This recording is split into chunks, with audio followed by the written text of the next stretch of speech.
بسم الله الرحمن الرحيم. أصدقائي الكرة مع عادل في كل مكان، السلام عليكم ورحمة الله وبركاته. يوم جديد وحلقة جديدة نلتقي فيها لندي طلة سريعة على آخر أخبار والمستجدات الرياضية على الساحة المصرية والعربية والدولية.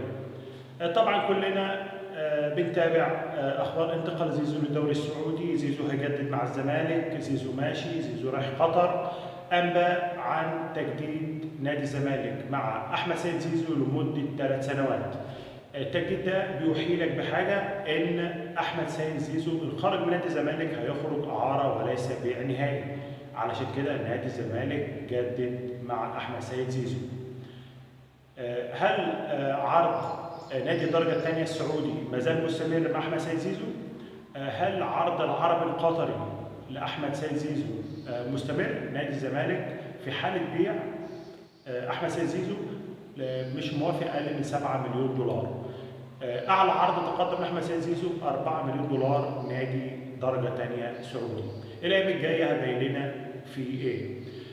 تويتر كتبها أحمد عبد القادر لاعب النادي الأهلي المعار لنادي قطر القطري. كتب إن أنا بتمنى من جماهير الأهلي إن هي تدعمني زي ما دعمت حمدي فتحي قبل كده لما انتقل وراح للواكرة القطري.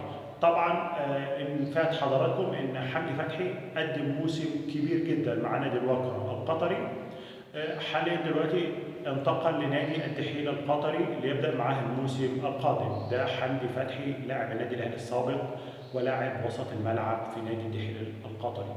احمد عبد القادر راح سنه اعاره مقابل 700 الف دولار للنادي الاهلي، واحمد عبد القادر هياخد في السنه دي 700 الف دولار زي نفس المبلغ اللي خده النادي الاهلي، ولكن هيلعب لنادي قطر القطري. بنتمنى لاحمد عبد القادر التوفيق لان لاعب كبير هيعمل اضافه مع نادي قطر القطري.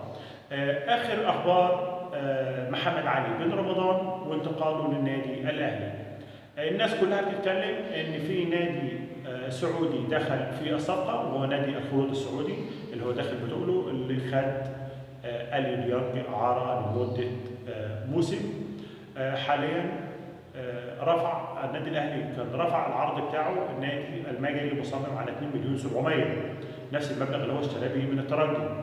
النادي الاهلي رفع العرض بتاعه ب 2 مليون 300 الف دولار. الخلود السعودي دخل ورفع العرض ل 5 مليون دولار علشان يبوظ الصفقه.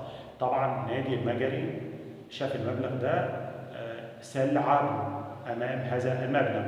هل هيتم الصفقه لنادي الخلود السعودي ولا رغبه محمد علي بن رمضان، رغبته الملحه ان هو يجي النادي الاهلي هي اللي هتحسم الموقف؟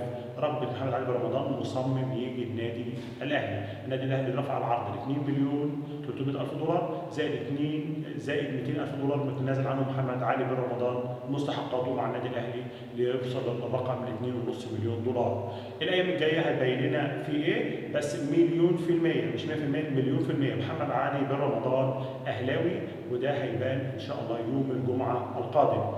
لان الدفعه الاولى من عقد محمد عبد المنعم مدافع النادي الاهلي اللي اتباع لنادي نيس الفرنسي، الدفعه الاولى من عقده هتوصل يوم الخميس.